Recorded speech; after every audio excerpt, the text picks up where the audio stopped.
There you have it, and that was a tawag ng tanghalan and the clashes, Miss Jane Gulye.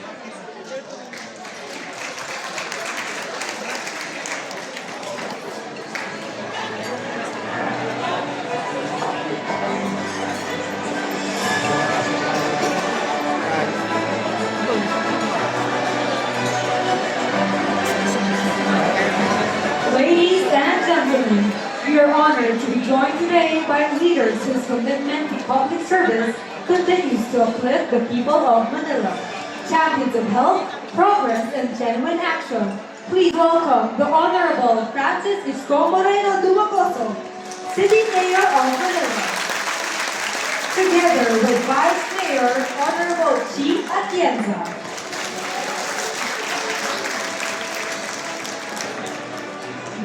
May we request the Mayor to please give a few words?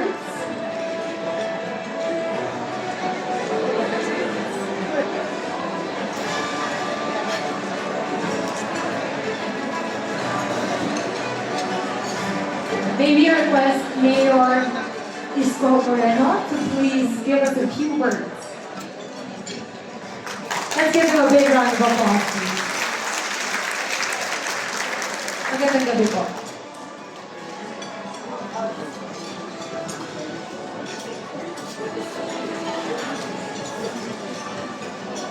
Magandang gabi ho sa inyong lahat.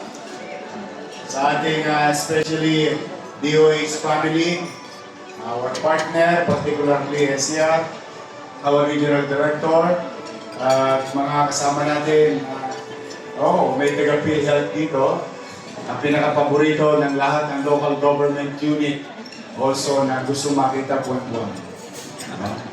But to the DOH family and to those coming from other cities, I was asked to welcome you tonight here in Manila. But I'm not only going to welcome you, but I would like to thank DOH. Sila lalo na dala ng dito nyo ginawa sa Maynila itong event nyo.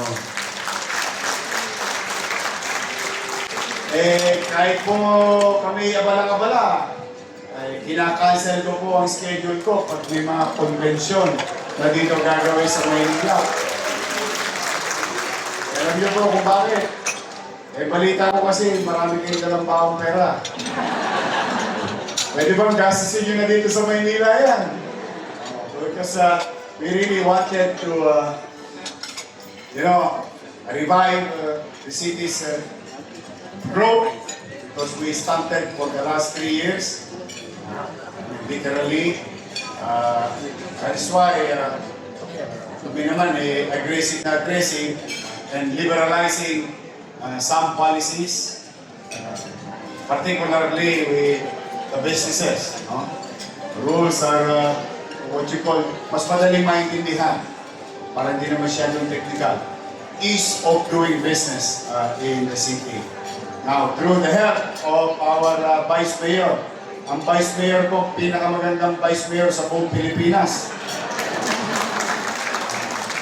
May asin pa. Ang aking Vice Mayor, Chi Atienza. Kasama ko po. Through her leadership, curbing some rules and ordinances. And I'm happy, not only happy, but at least, at the very least, I am proud. As Mayor of Manila, with my Director Grace Padilla, and my Director also from respective hospitals. Si Dr. Tan, nakita ko kanina. Dr. Tan, director namin na sa Tan. Si Paz naman, pass na siya sa DOH. Siya naman namin ginuwang katulong, partner with DOH as our consultant. But what I'm really trying to say is that we're very happy. I think, modesty aside, Manila is the largest local government unit health provider in the country. with running 7 hospitals now. Upcoming na yung pagpito namin. Mapipirma na ng DOH yan pagka nabili ko yung isang makina. Level 1 na yun. With 44 health centers all over the city and more to come health centers.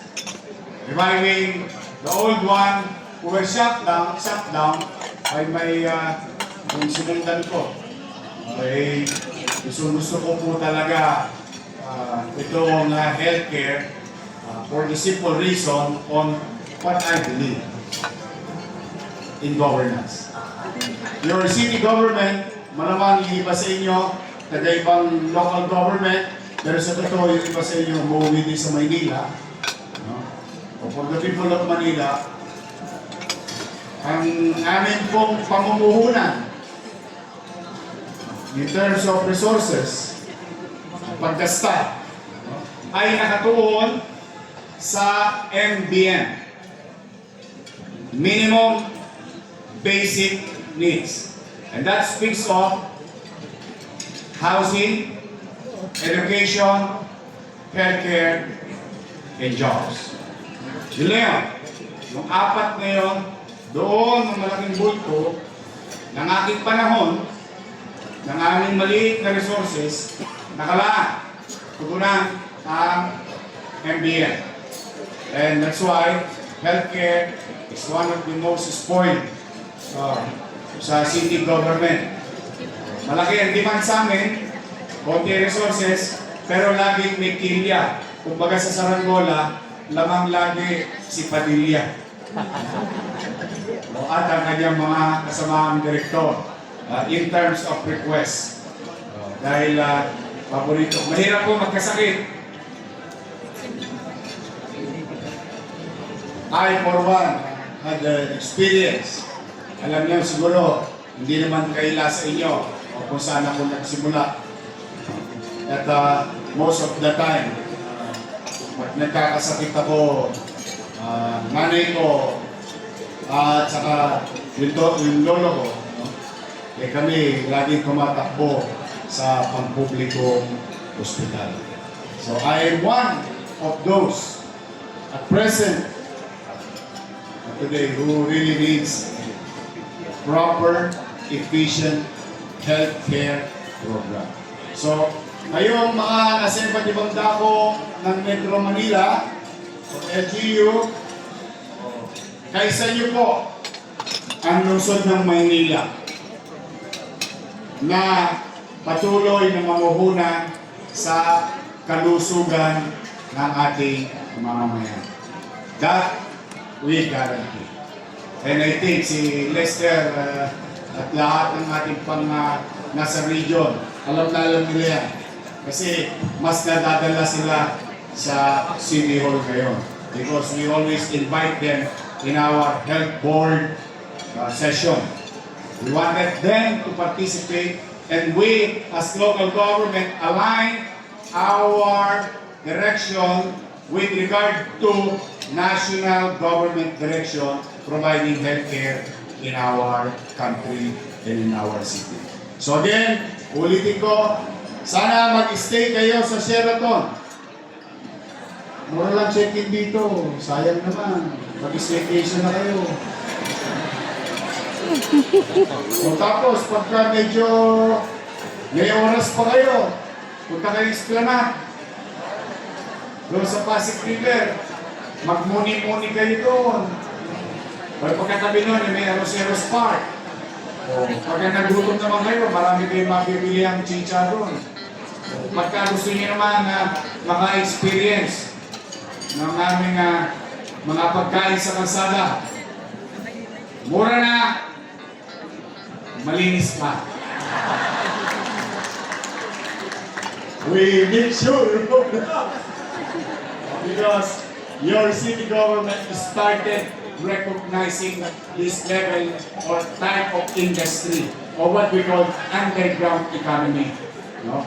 By regulating them and supporting them in our own little way. So, kung familiar kayo sa tumbong, Kung kumakain kayo ng tumbong, kanto, at lechon, hali kayo sa Ugbo, Velasquez, Tondo. Huwag kayo mag-alala, ligtas kayong makakauwi. Kung gusto niyo naman fusion, you go to Campanao. As we speak, we still have about 4 hours to experience street food safe and clean in Campa de los Reyes, likod ng UST. Kaya ngayon naman, kung may kadate kayo, safe na po kayong bumalik at magpagulong-gulong sa damuhan ng Bergam Green sa Luneta. Katulad ng ginawa ng mga nanay natin. Welcome po kayo sa lungsod ng Maynila. Yes, thank you very much to his family. To all of you, I wish you all the best, and I hope that God will continue to guide and keep you safe every now and then, doing public service to our people. Magandang gabi at pagpalain nawa kayo ng buong may kapal. Manila! God first. Thank you. Maraming salamat po, Mayor Isko Moreno, for those encouraging words and of course for gracing us tonight. Maraming salamat po. Right now, ladies and gentlemen, we would like to take this opportunity to resume the program with our special award. Starting off with the DOH 8 Priority